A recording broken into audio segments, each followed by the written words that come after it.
Hey guys, welcome to another episode of Friday Nights on the Bayou. I'm your host, Grant Sastre, the owner of Ruger Sports Media, and as well as a reporter for Crescent City Sports. Jace will not be joining me tonight. We're going to do our preview show that's going to be released on Thursday. However, I'm glad to be joined by Mike Coppage of the Acadiana Advocate and the Daily Iberian. This is the second time appearing on the podcast.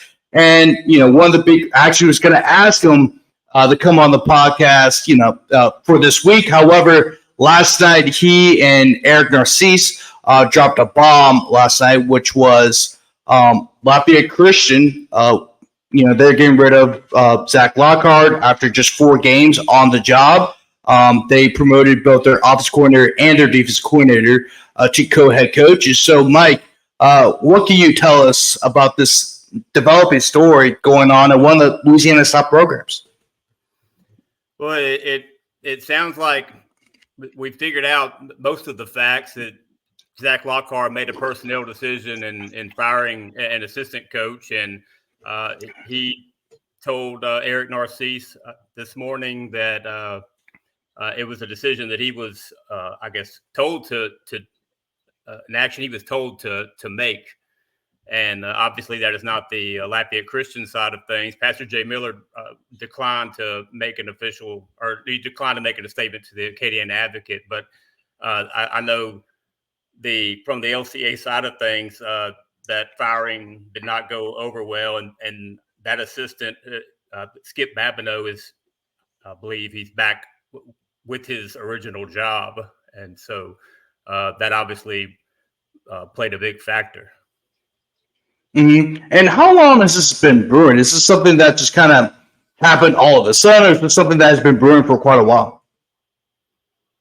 Well, I was there Friday covering their game against Archbishop Shaw, and I didn't hear any negative comments or discern any kind of a negative vibe or anything. And although they lost 31-8, it was 3-0 in the third quarter. So it was a spirited game, and I didn't detect anything was going on, but that doesn't mean that I was unaware. I might have been unaware. Right. I mean, that's the thing. Like with some of these jobs, like you don't know what's going on under the surface. Because it is really shocking for a lot of people around the state. Just because. I would say it has not started the season off the way they wanted to. I mean, they're 1-3, but if you look at their schedule, it's brutal. The first game of the year, they had to travel to New Orleans to play Rummel. The very next week, they won their. I believe they played Carencro, which they won, and then the next week, I gotta pull up the schedule. Westgate, yeah, they had to play Westgate, and last week, of course, they lost to Shaw, as you mentioned, and this week they had to play Central, and Central, for a lot of people, was a team that could be a dark horse. To compete for a state championship for non-select Division I. I mean, we knew it was. I mean, for LCA to fire Zach Lochard this early season for on-field performance, it would have shocked me just because that schedule was tough. And then going to league play, that's going to be tough as well. So, it's hard for me to believe that it was because of on the field stuff and had to be off the field. But speaking of tough starts, I mean, it's been a tough start for a lot of the top teams in Lafayette. I mean, Carencro is 0-4. St. Thomas More is 1-3. There's a lot of good teams in the Lafayette area that rough start of the season. I mean, how much of this is just them just having to replace a lot of guys, just replacing some of the stars last year, or it's just because they had to schedule such a tough slate. Because nobody wants to play them, and that's how it is for a lot of teams across the state as well. I think it's a combination of the two. You have a team like St. Thomas More, for instance, and obviously they did replace a lot of seniors. They've been doing that the last couple of years and just chugging along without breaking stride. But this year they're struggling a bit more. But there's no let-ups each week in their schedule. And this is the first year I've ever seen so many top elite teams play each other. I mean, there are several teams that just have a murderer's row of non-district opponents. And I don't know who assembled Lafayette Christian schedule, but I want to tip my hat to them because their schedule. I'm fascinated by their non-district schedule. They still have Central, and then they have Evangel Christian down the road too. So that their schedule is tremendous. Mm-hmm. And I know you actually recently covered St. Thomas More, and so you were able to get a first look, a first glimpse of what their team could be. But obviously, I just mentioned they're starting off the season 1-3. What do you think are some of the issues that St. Thomas More is dealing with right now? Because even though they lose a lot, some key parts of their team from the last 2 or 3 years, but they're always a team that if their rebuild is more of a reload. I mean, what's going on with the Cougars? Well, they were in every game until the end, except for Neville, to the best of my knowledge, and that they were already struggling, and they went all the way up to Monroe, and obviously that things didn't go their way up there. So we'll see if they can snap out of it this week against Westgate, which is another team that has a ton of storylines going on. Yeah, I didn't see the St. Thomas More offensive stats for the Neville game the last time I had looked for them, and so I know they've been struggling with completion percentage. But you look at playing a team like Catholic Baton Rouge that has an elite secondary, and then Neville. Some people. I've seen a wide variety of opinions about Neville secondary, but I have heard from some people who are credible that it's also an elite secondary. Oh, it's really elite, yeah. And a defensive line as well, too. So you got to block up front, against a very elite defensive line. I'm covering Westgate at St. Thomas More this week, so I'll be able to tell you a lot. I'll be able to tell you a lot more after Friday. Mm-hmm. Oh yeah, definitely. And Karen Crow, I mean, I think this is probably, I don't think anybody expected the Bears to start off 0-4, especially, when you have a guy like Chance Babineau, you got a couple other key players as well coming back. And I know they're under a first-year head coach, and they had a really tough schedule as well, like a lot of the top teams in the state of Louisiana. But what do you think is going on with the Bears? Well, I made one prediction on social media last week, and it was that Karen Crow would go over there and collect their first win at Barb, and it obviously turned out to be wrong. They've been competitive in every game except for one, and I saw them in week 1 against St. Thomas More, and both teams they're just not the traditional Karen Crow and St. Thomas More that we think of at this point in the season. And, we still have time for things to gel and come together. And one thing is that they faced a lot of tough competition. And I think Karen Crow I think they're going to win. I think they're going to win some games before it's all said and done. But they have a lot of young players, and they lost one of their key players, at least one of their key players, to a season-ending injury recently. So it's been a combination of things for them. And I predicted them to win last week because I thought they were going to win. So I mean, it's tough for a proud program like that to suffer losses like that, but they'll bounce back through it, and they'll be better for it down the line. I mean, Jarrett Roser is always talking about some of their freshman prospects, the quarterback and the tight end, wide receiver. Though I know they have a lot of young talent. Yeah, I think it's only up from here. Oh yeah, exactly. I mean, that's kind of you have to deal with when you have a young team like that. I mean, Rebel this year's 4-0. In the last year or two, they've had to deal with having a lot of younger guys, and then also on top of having a lot of younger guys, you also have to deal with injuries. And now look at them now as their juniors and seniors. They're 4-0, could possibly 5-0 with a big win over Brother Martin this weekend, which will be one of the top matchups in the New Orleans area. But I want to talk about some of the teams that are winning. And one of the teams that really was a huge shocker in terms of how well they started the season has been Teurlings Catholic. Teurlings Catholic is 4-0. Last week they picked up a huge win over Westgate. And they also beat Opelousas and Notre Dame and Crowley. I think this is the fourth straight year they beat Notre Dame Crowley, which is the first time that's ever happened in their program's history. I mean, just what has gone right for the Rebels? I mean, I know they lost a quarterback, lost a running back, lost a lot of key players last year, but they seem to be better than they were last year, which is pretty surprising. The offensive line is just, we all knew it was going to be good, but I don't think any of us knew it was going to be this good. And the two primary backs, Dougie Viltz and Kason Evans, they've both been tremendous. And the quarterback, Alex Munoz, his dad is on the Cajun staff. He was 7 of 8 passing last week, and I believe he averaged substantial yards per carry. I remember that. And they have 2 quarterbacks that have been playing well. The offensive line averages like 6'3", 295, 300-ish. Gresham Perry, he's starting to get his due on the recruiting rankings a little bit, the Tulane commit. And I watched, I was kind of promoting his brother Drake's highlight huddle film on social media the other day. I was impressed.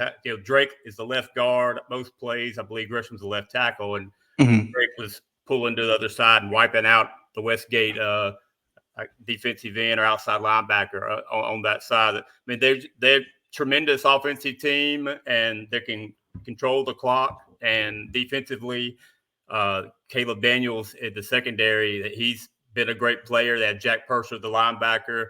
I know I said a mouthful. It's they've just been they've just been playing at an extremely high level. I don't think anybody saw this coming outside of there. Mm-hmm. Oh yeah, definitely. And another team that has gone off to a great start so far has been Catholic New Iberia. I mean, last week you were actually at their game against Notre Dame and made an interesting comment, which, in this, Catholic New Iberia and Notre Dame have been longtime rivals. They played each other in Dome before when the Catholic New Iberia was under Brent Indest. And the thing about Notre Dame is that they've always been known as a very physical team under Coach Louis Cook, but you tweeted out that you think this is the first time that Catholic New Iberia has been a more physical team than Notre Dame in quite a while. So what are your overall thoughts about this Catholic New Iberia team from watching them last Thursday? Well, year in and year out, Notre Dame, a Class A school with they had some decent sized players. They were to line up and go toe to toe with Class 5A teams like Southside, a team that they defeated. And this Notre Dame team, it's 2-2. It's still a good team. And Catholic New Iberia was able to push them around a little bit. And to me, Catholic New Iberia had lost that kind of identity, with Indest departure. And Notre Dame, they've been consistent with that level of physicality and toughness for years. Catholic, they even lost 2 of their top defenders to injury during the game, and they still were. Notre Dame had some nice passing plays, but to me, Catholic dominated the game. Or I'd say not dominated, but to me, Catholic's margin of victory of 14 points was a little deceptive. It never felt like Notre Dame was about to come back and win it. Mm-hmm, definitely. And, Southside is another team that, it's been on the up and ups for quite a bit. I mean, they started playing football, I believe, in 2017. Now they're under first-year head coach Jess Curtis, and they're off to a decent start. They're starting off the season 2-1. I mean, their lone loss was a 1-point defeat to Notre Dame. They have a huge matchup against Barb this Thursday. What are your overall thoughts about that matchup between these two teams? That will probably be a season-defining win for either team if they were able to pull it off. I kind of previewed the game a little bit. I can self-promote just a second. I had a comment for Varsity Sports Now today, so people can check that out with quotes from Jess Curtis and his defensive coordinator, Josh Laborde. But, there's no question what Southside is going to do. They've thrown around 10 passes in 3 games, and they've just been able to chew up the clock with their running game. Jess said his team possessed the ball the entire third quarter against Lafayette. I think the level of this game was domination, and I think it surprised a lot of people. I know I saw Shannon Belt from the Daily Advertiser picked Lafayette High to win, and I told her I think the Sharks are going to take that one by 14, and they won it, and they won it by 28, and Barb's going to have to stop the run. So if they can force Southside to pass, then that would benefit them. But that's the first thing that Barb will have to do. Mm-hmm. And how did the team look out there in the project? I know you were able to go interview. As you just said, you were able to go interview Coach Curtis. You mean, what are how do they look out there in practice? Is there any updates of what who's going to suit up for them? Because that's going to be a big game for either team. Of course, I just mentioned. I mean, both teams have lost one game, and then you're going into the heat of this district. That's one of the toughest districts in the state. Well, I did offer to come out there because I'm always down to take a few headshots for social media, but we just handled it over the phone. I like Southside to win, but I played at Manny High with Jess Curtis back in the 1980s. He was my next door neighbor, so of course I'm gonna go with Southside. I mean, it's kind of a toss up though. I underestimated Barb last week, and their quarterback and running back Eric Jones, they both had really good games last week, and I think this looks like the best Barb team in a couple of years. Yeah, it's been a little while since Barb, has. I know that's kind of out of your area because they're in Lake Charles, of course, but they're affiliated with the Lafayette schools because they're all in the same district.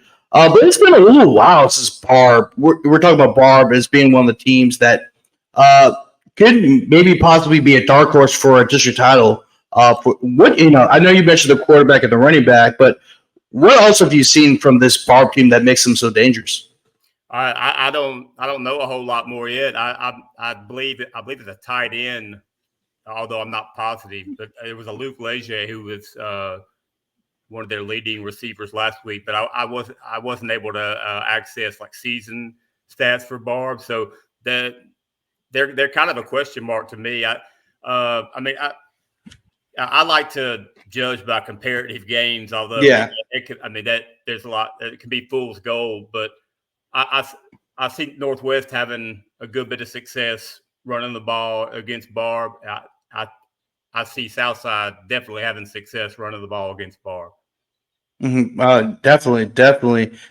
And another team I want to talk about is Westgate. I know they're coming off their tough loss against a red-hot Teurlings team, but Westgate, they're still one of the top teams in the state, and they are shown constantly year in and year out why they're so dangerous when you have speed all across their team, including a guy like Jabari Antoine, who is a Miami commit. So, and Westgate will actually have to play St. Thomas More this weekend, actually. So that's going to be an interesting game. So, is this a must-win game for this St. Thomas More team going up against a very tough Westgate team?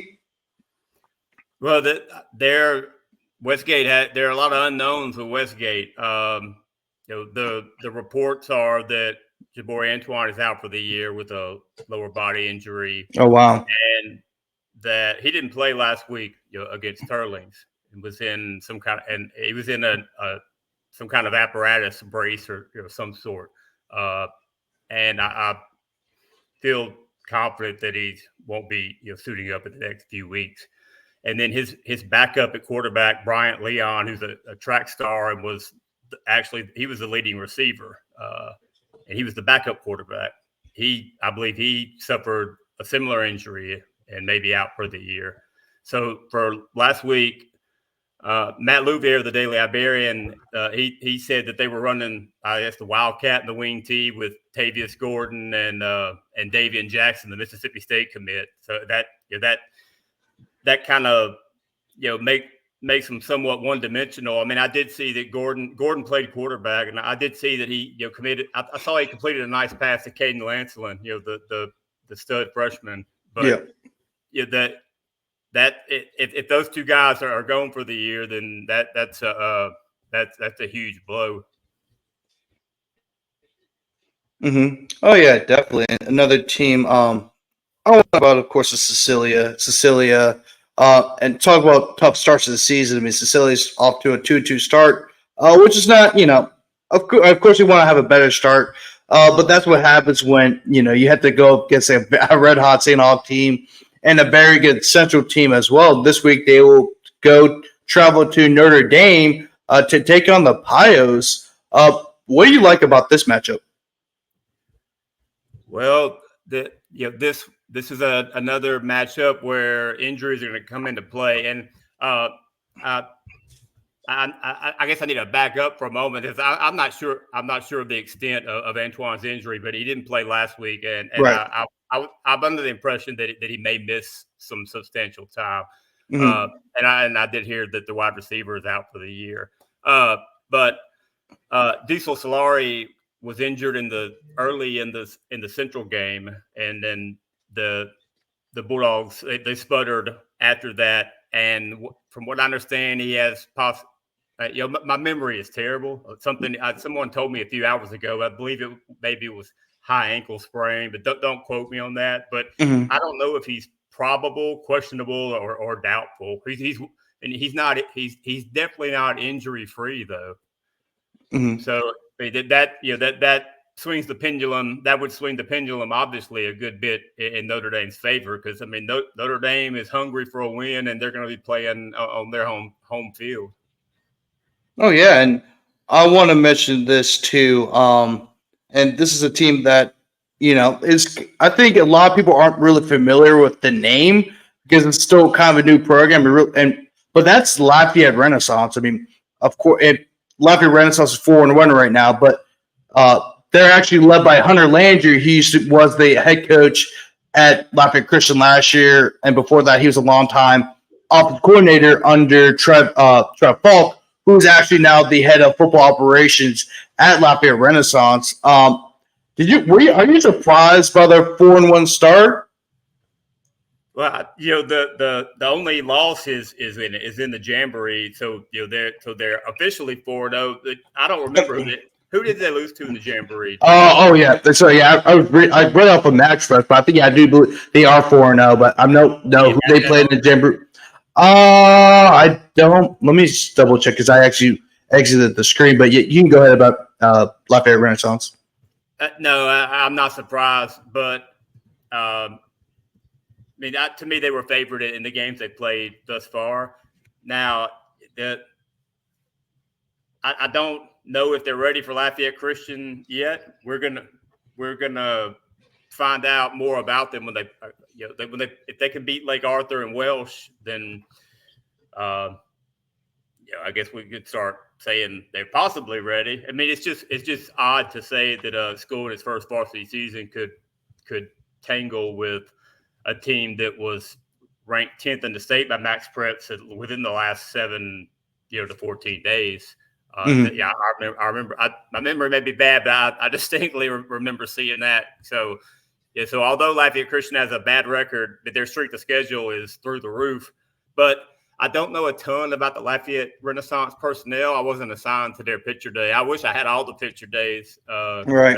It's great to eyeball the players. Now they have Travis Gallion, the 6'3", 230-pound stud for who transferred from Teurlings, and they have his little brother is named Tavian Gallion. I think he's like an equally talented, a lot of times the younger ones turned out to be the best. But I don't know a ton about their other personnel yet. But I'm impressed by what I know about them so far. That's why I'm a Louisiana sports line voter, and we turn in a top 12. I've been ranking them number 12, and I'm excluding some. I mean, I take these rankings serious. I mean, obviously, Yeah.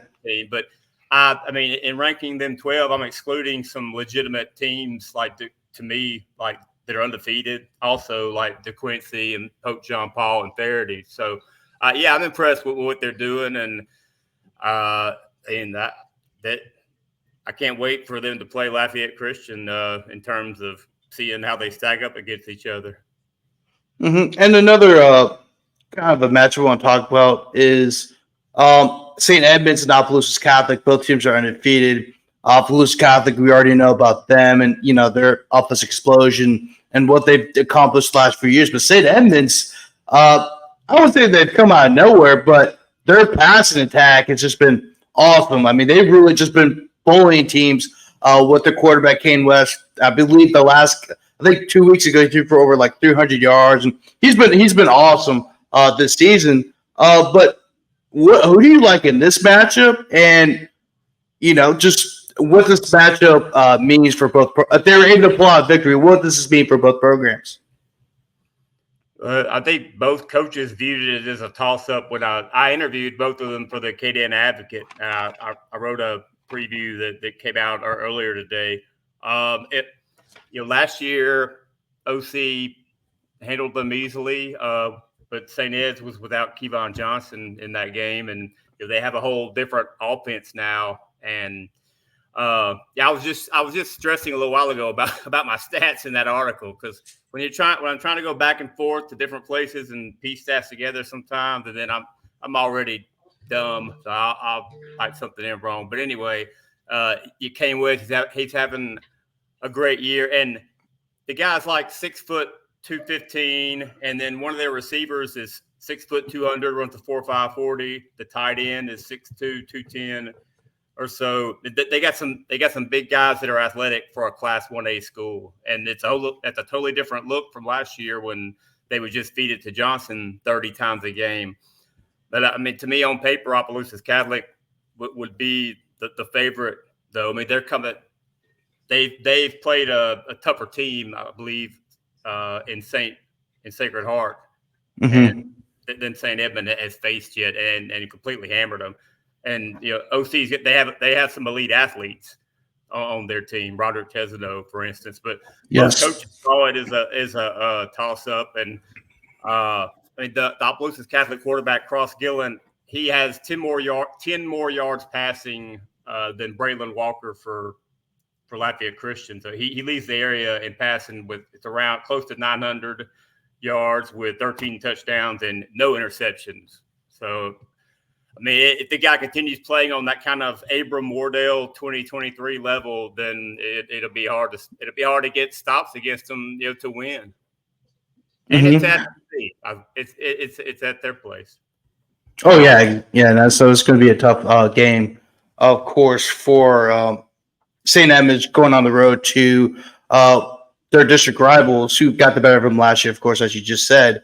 But another team, I actually don't know why I have not mentioned them, which is wild, but Acadiana. I mean, Acadiana, they start off the season, a rough start, losing a tough 35-27 loss to Ruston, which, I mean, I know if you're coach, I know if you're, the Acadiana coach, I know that's going to be a tough, I know that's going to be tough on him because obviously you want to win a game like that. But Ruston's also like probably the best team in the state. I mean, this week they'll be going to Stephenville, and if they beat Stephenville in the state of Texas, I don't know who is going to beat Ruston this year. But Acadiana has responded well, winning the next three games, including a huge blowout victory over Zachary a couple weeks ago. So, what do you like about this Acadiana team as a whole? I think year in and year out, Acadiana just exude toughness, and then you combine that with athleticism and an offense that it presents difficulties for opposing defenses, and it's a formula for elite success. And they returned almost all the starters from last year. I mean, Darius McKinley, he's playing at a higher level this year, although probably, I mean, he was he's a different position, but he's, I guess, grading more high according to the court of public opinion than his older brother was even last year. Mm-hmm. So like you said, if Ruston can beat Stephenville, then it's really doubtful that any team in Louisiana could beat them. It speaks volumes that they beat Longview. I've been to a game I believe it was Longview at Marshall or Marshall at Longview.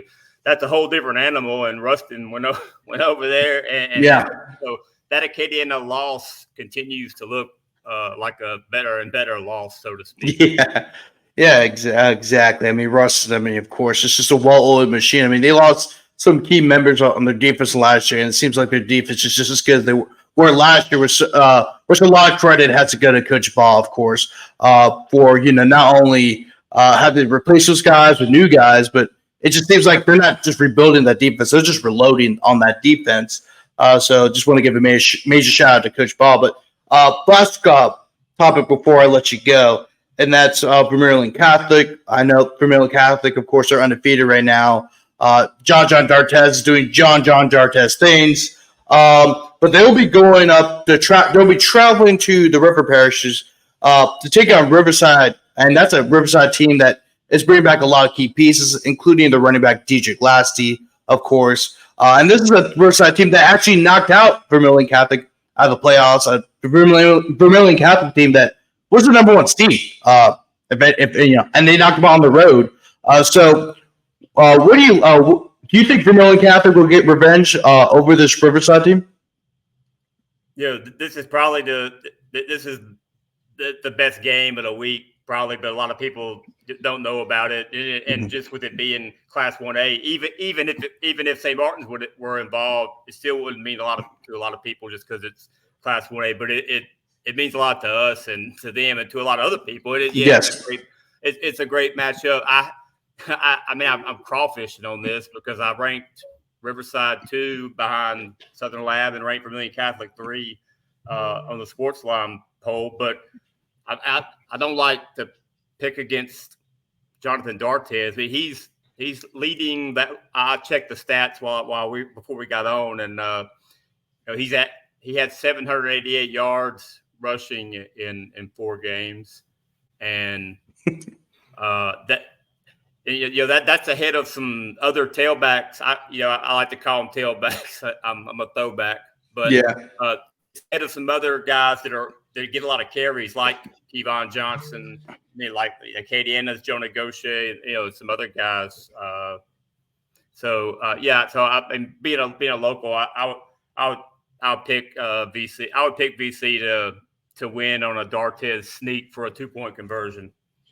Oh yeah, and that's actually to me one of the top games in the state. I mean, I know here's the thing about 1A football is that I know they might not be the flashy names let's say Acadiana versus Ruston or a West Monroe versus Catholic, but there's a lot of good 1A teams, especially in Division 4 Select. I believe I saw something that Coach Scheiber, I think it was either on Twitter or Facebook, where he mentioned that 22 teams. There's 22 teams in Division 4 Select that only that have 1 loss or less, which is pretty incredible. With showing you the depth of that division. But however, you can say, well, a lot of the top teams in Division 1 Select, Division 1 not Select, or Division 2 have played some of the top teams around the state, of course. But the fact that you have 22 teams that only have 1 loss to start the season is pretty incredible, regardless of the division. And then next week, of course, Riverside will have St. Martin's next week, which will be a game I hope I can cover if everything works out. But there's a lot of good 1A football being played right now as we get later into the season, as we get closer, as we start playing district football. But anyway, thanks, Mike, for hopping on the podcast. You can follow Mike on Twitter at MikeCoppage1. You can also find his work at the Acadiana Advocate and the Daily Iberian. I'm your host, Grant Sashray. Make sure to like this video and subscribe and share this video to help Ruger Sports Media grow. And Jace will be back on Thursday when we're going to preview Week 5, and of course, we're also going to have our Week 5 nightcap. later that night, later on Friday night as well. Thanks again, Mike, and have a great weekend. All right. Thanks for having me. Yeah, no problem.